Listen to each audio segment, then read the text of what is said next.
हे प्रभु मुझे बता दो, अच्छा हूँ या बुरा हूँ, जैसा भी हूँ तुम्हारा। अच्छा हूँ या बुरा हूँ, जैसा भी हूँ तुम्हारा। ठुकराओ न मुझे भगवन, चरणों में सिर झुकाऊं। हे प्रभु मुझे बता दो, चरणों में कैसे आऊं। माया के बंधनों से मैं मुक्ति कैसे पाऊं। हे प्रभु मुझे बता दो। बोलिए भागवत महापुराण की। परम मंगलमय भागवत स्वरूप श्रीमद् भागवत महापुराण सप्ताह ज्ञान यज्ञ। कल हमने श्रवण किया था कि परीक्षित को 7 दिन में मरने का श्राप मिला। तत्रा भगवत भगवान व्यासपुत्र। भगवान बोले साक्षात मानो भगवान ही अपने भक्त पर कृपा करने के स्वरूप में सुखदेव जी के रूप में प्रकट हो गए। परीक्षित जी पूजन करके दिव्य आसन पर सुखदेव जी को बिठाया। परीक्षित जी ने सबसे पहला प्रश्न किया, आप योगियों के भी परम गुरु हैं, सिद्ध संतों के स्मरण मात्र से ही पाप समन हो जाते हैं। किम पुनरम दर्शनम स्पर्श, चरणों तक अगर मिल जाए तो क्या कहने। सबसे पहला प्रश्न किया परीक्षित जी ने, जैसे हम मरण प्रश्न बारीने ने थे प्रश्न। परीक्षित तुम्हारे प्रश्न बोले कि जैसे कोई मरणाश्रन हो, अगर 7 दिन में जिसको मरने का श्राप हो तो उसको क्या करना चाहिए। परीक्षित जी ने तुम्हारे प्रश्न बहुत ही उत्तम है। क्यों? क्योंकि तुमने केवल अपने लिए ही प्रश्न नहीं पूछा, अपितु प्रतो लोक हितम निपह, कि आपने सबके हित के लिए प्रश्न पूछा। क्योंकि 7 दिन में ही सबको मरना है, 7 दिन से अलावा और कोई दिन नहीं। इसलिए प्रतो लोक हितम निपह, लोग आप जो जैसा जाएगा, राजा आया है सो जाएगा, राजा रंग फकीर, जो भी आया है उसको 7 दिन में ही जाना। तो देखो परीक्षित, जो मृत्यु से अभय चाहते हो, जो मृत्यु से अभय चाहते हो तो सिर्फ एक काम कर लेना चाहिए। तुम मृत्यु से अगर डरते हो तो मृत्यु जिससे डरती हो उसको अपना परिचय निकाल लो। जैसे कि आप अगर मृत्यु से डरते हैं तो मृत्यु जिससे डरती है उससे अपना परिचय निकाल लो। जैसे बोले कि कोई दरोगा जी आगे डंडा लेके डराने लग गए, बोले कि ये तो अगर दरोगा जी से डर रहे हैं तो उनसे जो कोई ऊपर अधिकारी है तो उनसे अपना परिचय निकाल लो। तो दरोगा जी के अंदर से जो हमारी डर है वो डर बिल्कुल भाग जाएगी। इसलिए बोले कि जो अगर मृत्यु से डरना है तो मृत्यु किससे भगेगी। तो बोले मृत्युश्चरत मत भयात मौत सुरती च माधव। बोले तो अगर मृत्यु जिससे डरती तो मृत्यु किससे डरती है। काल किससे डरेगा, महाकाल से। और मृत्यु किससे डरती है, माधव से। तो बोले कालम महाकाल कालम कृपालम, तो काल का भय दूर हो जाएगा। इसलिए परीक्षित भगवान से अगर नाता जोड़ लो तो मृत्यु का डर अपने आप आपके भीतर से समाप्त हो जाएगा। तो बोले संबंध कैसे बनाए, श्रोतव्य कीर्तव्य स्मरतव्य। बोले श्रोतव्य या कीर्तितव्य या स्मरतव्य, भगवान की सुंदर सुंदर कथा का श्रवण करो जिससे उनकी महिमा का ज्ञान हो जाएगा। और जब महिमा का ज्ञान हो जाए तो तुम भी उनकी महिमा का श्रवण करो, सुनो और सुनाओ। और जब सुनने सुनाने के लिए कोई न दिखे तो स्मरतव्य, तब अगर कोई न दिख रहा है सुनने या सुनाने के लिए तो स्मरतव्य है, यानी अकेले में एकांत में बैठ के भगवान का स्मरण करो। तो एकांत में बैठकर उनका स्मरण करो, ध्यान करो। महाराज ध्यान कैसे किया जाता है। परीक्षित जी बोले महाराज ध्यान कैसे किया जाता है, ध्यान का भी तो कोई उपाय होगा। सुखदेव जी वो कहते हैं कि सबसे पहले ध्यान करने वाले के लिए 4 बातों का अभ्यास करना चाहिए। अगर ध्यान करना है भगवान का तो उसको सबसे पहले 4 बातों का अभ्यास कर लेना चाहिए। बोले क्या। सबसे पहला बात बताए कि आसन को जीत लो, जितासनेन जितश्वासो जितसंगो जितेंद्रियः, कि जितश्वासनो, यानी कि एक आसन पर बैठने का अभ्यास करो। जैसे अगर पलथी मार करके बैठ गए तो एक ही आसन पर ही बैठे रहे, क्योंकि आसन जब हटता है तो मन का जो भंगता होती है वो भंग हो जाता है और मन नहीं लगता है, फिर भंगता अपने आप आ जाती है। ऐसा आसन लगाओ कि एकदम सीधा, ऋण हमेशा सिद्ध हो। ताकि एक जैसे बताते हैं पद्मासन, गायत्री जी का स्मरण करने के लिए पद्मासन लगाओ तो उससे एकदम उसी पे नजर रहेगी। ये नहीं कि बुढ़े की तरह कमर झुका कर नहीं बैठना चाहिए, माला जो रहे हुए बैठ गए, तो ऐसा भी नहीं, एकदम मेरुदंड सीधा होना चाहिए तो बैठना चाहिए। और दरिद्रासन में तो बिल्कुल नहीं बैठना चाहिए। बोले दरिद्रासन कौन सा महाराज जी। बोले जैसे घुटना बांध लिए ऐसे करके बैठ, ये था दरिद्रासन। इस आसन में कभी भी बैठ करके कथा नहीं सुनना चाहिए, ये दरिद्रासन होता है, इसमें दरिद्रता आती है। फिर बोले महाराज जी, फिर बोले इसके बाद में जितश्वास, जितश्वास, अब श्वास कैसे जीते जाएगा? बोले पूरक, कुंभक और रेचक विधि से प्राणायाम करना चाहिए। प्राणायाम का मतलब पूरक, कुंभक और रेचक। पूरक का मतलब सांस को खींचना अपनी तरफ, जैसे एक बार गायत्री मंत्र का पाठ किया और सांस को खींचा। फिर उसके बाद कुंभक, अगर एक बार पाठ करके खींचा है गायत्री मंत्र का, कम से कम 4 बार पाठ करके उसको रोकना चाहिए सांस को। फिर उसके बाद 1 बार 2 बार पाठ करके उसको छोड़ना चाहिए। फिर होता है रेचक, विधि से प्राणायाम करना चाहिए, आत्मबल मिलता है। जिससे आत्मबल मिलता है, संयम होता है। प्राणायामम परमम बलः। तीसरी बात बताई, संसार से असख्य अनासंख्य। जैसे संसार के असंख्य के जितने लोग बैठेंगे तो 10 लोग बैठेंगे तो 10 तरह की बात होगी, तो उसमें भगवत भजन नहीं होगा, इसलिए एकांत जगह बताई। तो चौथी बात बताई जितेंद्रिय की बात बताई, इंद्रियों को अपने बस में रखो। ये 4 बातों का अभ्यास करो तब जाकर ध्यान लगेगा। ध्यान 2 प्रकार का बताया, स्थूल और सूक्ष्म। अपने भीतर जो ध्यान करता है अकेले में बैठ के, उसको कहा जाता है सूक्ष्म ध्यान। और बाहर प्रकृति में जो हर जगह जो परमात्मा को देखता है उसको कहा जाता है स्थूल ध्यान। परमात्मा का ध्यान करना स्थूल ध्यान, और पूरा ब्रह्म परमात्मा का ही विराट स्वरूप है।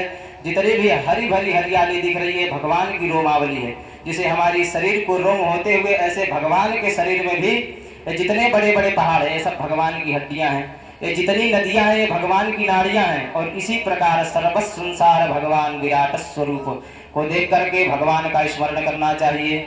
सिया राम में सब जग जानी, करहूं प्रणा की सब में सिया राम में सब जग जानी, कि सब में हमारे अंदर वही दिखे कि सिया राम में सब जग जाए। जगन्नाथ का ये चाहिए, सिया राम में सब, सारे जगत में जगन्नाथ का ही दर्शन करें। किस कामना से किस देवता की पूजा करना चाहिए? ये भी तो आजकल बड़ी विडंबना, महाराज जी हमको पुत्र चाहिए तो हम किसकी कामना करें? बोले कि किस कामना से किस देवता की पूजा करनी चाहिए? महाराज बोले अन्न की कामना हो तो देव माता अदिति की उपासना करो, रूप और सुंदरता बढ़ाना हो तो गंधर्वों की उपासना करो, अगर विद्वान बनना चाहते हो तो बाबा भोलेनाथ की पूजा करो। बाबा भोलेनाथ विद्वान बनाते हैं, विद्या प्रदान करने वाले हैं। विद्या कामस गिरीशम। अगर पति पत्नी में हमेशा झगड़ा हो जाता है, जैसे कभी वो मूलक मुंह फुला उधर बैठे हो, बोले इसके लिए क्या करना चाहिए हमारा जिससे दाम्पत्य जीवन सुखी हो? तो बोले कुछ नहीं चाहते हो तो माता पार्वती का अर्चना करो। और बोले अगर कुछ नहीं चाहते हो तो फिर बंसी वाले की उपासना करो। बोले क्यों? बंसी वाले की उपासना से कुछ नहीं मिलेगा क्या? बोले नहीं नहीं, ऐसी बात नहीं है। वृक्ष के पत्तों को सींचना, डाली को सींचना या फल को सींचना, ये सब अगर शाखाओं को सींचना, फल फूल को सींचना, सब छोड़कर केवल उसके जड़ में पानी डाल दो तो सबको पानी मिल जाएगा। यथा तरोक्तम निश्चिन्य तृप्तति तप्यम भोज्य शाखा। वृक्ष की जड़ में पानी देने से तने शाखा जैसे हरी भरी हो जाती है, जैसे सबको जल मिल जाता है, ऐसे ही मूल में भगवान श्री हरि नारायण उनकी पूजा कर लो तो सारे देवी देवता की पूजा हो जाती है, मनोरथ भी सब सिद्ध हो जाते हैं। अच्छा प्रभु तो बताओ भगवान ने ये संसार बनाया कैसे? बोले प्रभु जब इस संसार को इन्होंने वर्णन कैसे किया है, संसार कैसे बना? तब सुखदेव जी को याद आई कि हमने कथा तो प्रारंभ कर दी पर मंगलाचरण नहीं किया। तब बोले तपासिनो दान पराय शिशिन्नो मनुष्यनो मंत्र यदा सुभंगम क्षेमं न विंदन्ते विना न दर्पणम तस्मै सुभद्राशे नमो नमः। बोलिए सुखदेव जी कहते हैं कि कोई कितना बड़ा तपस्वी यशस्वी क्यों ना हो, महादानी मानी हो, पर जब तक भगवान के चरणों में आत्मसमर्पण नहीं करेगा तब तक कल्याण नहीं हो सकता, चाहे कितने बड़े साधक बने रहो।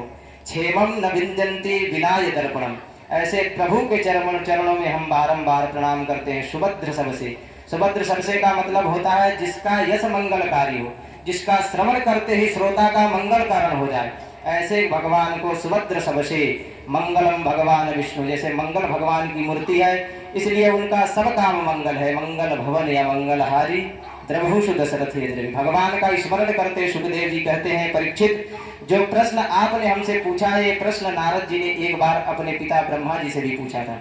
ब्रह्मा जी ध्यान में बैठे थे, नारद जी ने आकर प्रणाम किया। ब्रह्मा जी का जब ध्यान भंग हुआ तब नारद जी ने पूछा पिताजी सारा संसार आप बनाते हैं तो आप किसके ध्यान में मग्न हैं? तब ब्रह्मा जी मुस्कुराए और बोले तस्मै नमो भगवते वासुदेवाय धीमहि यन्मया दुर्जया माम ब्रुवन्ति जगत गुरुम। मैं उस परमात्मा को प्रणाम करता हूँ जिनके माया से मोहित हुए प्राणी मुझको ही पर जगत गुरु समझने लगते हैं। भगवान ही जगत गुरु है, कृष्णम वंदे जगत गुरुम। कि ब्रह्म जी बोले सुनो पुत्र नारद, हम संसार कैसे बनाते हैं, वो एक बार समझ लो। प्रकृति और पुरुष की साम्यावस्था, पुरुष लय और सम्या अवस्था में सृजन होता है। पुरुष ने जब प्रकृति को देखा तो उसे क्षोभ उत्पन्न हुआ और उस क्षोभ के द्वारा महातत्व की उत्पत्ति हुई। महातत्व से त्रिविध अहंकार सत्य रज तम पैदा हुए। तमोगुण के द्वारा पंच महाभूत और पंच महातन पैदा हुई। जिसके पंच महाभूत कौन है, बोले कि पृथ्वी जल तेज वायु और आकाश। और तन मात्राएं कौन है, बोले शब्द स्पर्श रूप और गंध। ये सब तमो गुण की सृष्टि है। रजोगुण के द्वारा इंद्रियों की उत्पत्ति हुई और सत्य गुण के द्वारा इंद्रियों की अधिष्ठेत्री की उत्पत्ति हुई। प्रत्येक इंद्री का कोई ना कोई देवता होता है। जैसे आंख है, आंख का इसको क्या हो, चक्षु। चक्षु इंद्री है, इसका विषय क्या है, रूप। आंख क्या करती है, देखती है, गोरा पीला हरा काला लाल पीला यही सब तो देखती है। बोले काला, परंतु इनके देवता कौन है, बोले इनके देवता सूर्य हैं। जैसे नेत्र के चक्षु के देवता सूर्य हैं। अगर अंधेरा है, चाहे सामने कोई चीज पड़ा है अंधेरे में तो दिखेगा नहीं, जब तक सूर्य की रोशनी नहीं पड़ेगी तो इसलिए नहीं दिखेगा। तो इसीलिए हर चक्षु के जैसे नेत्र इसके सूर्य जी हैं, इसी तरह से हर इंद्रियों के कोई ना कोई देवता है। भगवान श्री हरि अपने नाभि से कमल प्रकट किया और कमल से ब्रह्मा जी का प्राकट हुआ। ब्रह्मा जी ने जब नाभि से निकले तो चारों तरफ उन्होंने दृष्टि देखा कि कोई दिख तो नहीं आता, वो चतुरानन हो गए। भगवान देखे चारों तरफ देख रहे तो चतुरानन हो गए। फिर उसके बाद देखे कोई नहीं दिख रहा तो फिर जिस कमल से वो प्रकट थे उसी कमल के अंदर जाकर के देखने लगे कि मैं कौन हूँ और कहाँ से आया हूँ। उनको एक ही सवाल आया मन में, को हम, कि मैं कौन हूँ और मैं आया कहाँ से हूँ। उनके कान में दो अक्षर सुनाई पड़े, त और प। बोले तप, यानी कि तप करो। तब ब्रह्मा जी आराम से तप में बैठ गए। ब्रह्मा जी ने कठोर तप किया, तब भगवान श्री हरि ने दर्शन दिया और श्लोक से दिव्य ज्ञान दिया। इसी का नाम है चतुश्लोकी भागवत। भगवान कहते हैं ब्रह्मा जी सृष्टि के आदि में भी हम थे और कुछ न था, इसलिए जो भी देख रहे हो वो भी हम ही हैं। हरिदेव जगतम जगदेव हरि, हरि ही जगत के स्वरूप है और जगत पूरा हरि का स्वरूप है। जैसे सोने से आभूषण बनते हैं तो अलग अलग नाम बन गया, जैसे अंगूठी होगी तो अंगूठी बन गया, मंगलसूत्र बन गया, हार बन गया। लेकिन पूछे सोना कहाँ है, बोले तो सब सोना ही है लेकिन नाम अलग अलग हो गया। तो ऐसे हर प्राणी का अलग अलग नाम दे दिया, ये मनुष्य हो गया, वो पशु हो गया, लेकिन हर जगह भगवान का ही अंश है। ईश्वर अंश जीव अविनाशी, कि हर अंश में ईश्वर ही है। इसलिए बोले कि इनका नाम है दुनिया, सिया राम में सब जगह। सर्ग मानव सृष्टि, सबसे पहले विदुर जी का चरित्र सुनाते थे। सुखदेव जी ने परीक्षित जी के समय महाभारत युद्ध होने के निश्चय पर पहुंच गया, तब भगवान स्वरूप एक बार दुर्योधन को समझाने के लिए शांति दूत बनकर आए। विदुर जी को पता चला, धृतराष्ट्र को समझाने के लिए आए। महाराज एक निवेदन सुन लो हमारा, द्वारकानाथ स्वयं शांति का संदेश लेकर आए हैं, उनकी आज्ञा का आप सब पालन करें तो भयंकर युद्ध टल सकता है। धृतराष्ट्र ने कहा मुझे नहीं, तुम दुर्योधन को जाकर के समझाओ, वो मान जाए तो बात बन जाएगी।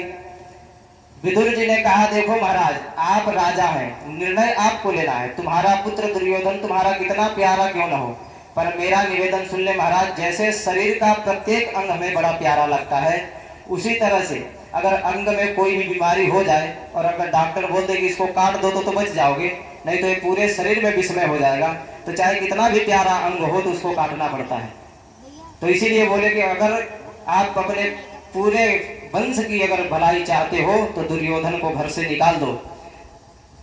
तो इसीलिए भले ही दुर्योधन आपका बड़ा बेटा है, सृष्टि की रक्षा के लिए उसका परित्याग कर दीजिए, नहीं तो आपका पूरा वंश महासंकट में पड़ जाएगा। परंतु धृतराष्ट्र के समझ में नहीं आया और जब दुर्योधन ने ये बात सुनी तो वह आग बबूला हो गया। एकदम चिल्लाते हुए बोला, हे दासी पुत्र विदुर, किसके बुलाए से तुम यहाँ पर आए हो और सलाह देने के लिए हमको हमारे घर से ही निकलवाना चाहते हो? कौन मंत्रो मजबहा जीवदासासुता फलवैत्र दुष्टा, हमारे टुकड़ों पर पलने वाला यह दासी पुत्र हमको बाहर निकालवाना चाहता है। ऐसे अपशब्द दुर्योधन ने कहे और विदुर जी धृतराष्ट्र की तरफ देख रहे हैं।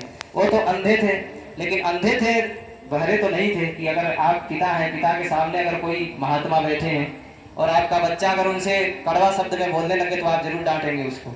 जब नहीं डांटेंगे तो फिर महात्मा जी अपने आप उठ के चले जाएंगे कि जब जहाँ का अगर राजा ही भ्रष्ट हो जाए तो प्रजा तो वहाँ के अपने आप भ्रष्ट हो जाती है। तो अंधे थे पर बहरे नहीं थे, उनको सुनाई पड़ रहा था कि मेरा बेटा क्या बोल रहा है। परंतु जब धृतराष्ट्र मौन रहे, कुछ नहीं बोले, तब विदुर जी समझ गए अब हमको यहाँ नहीं रहना चाहिए। जब राष्ट्र अध्यक्ष ही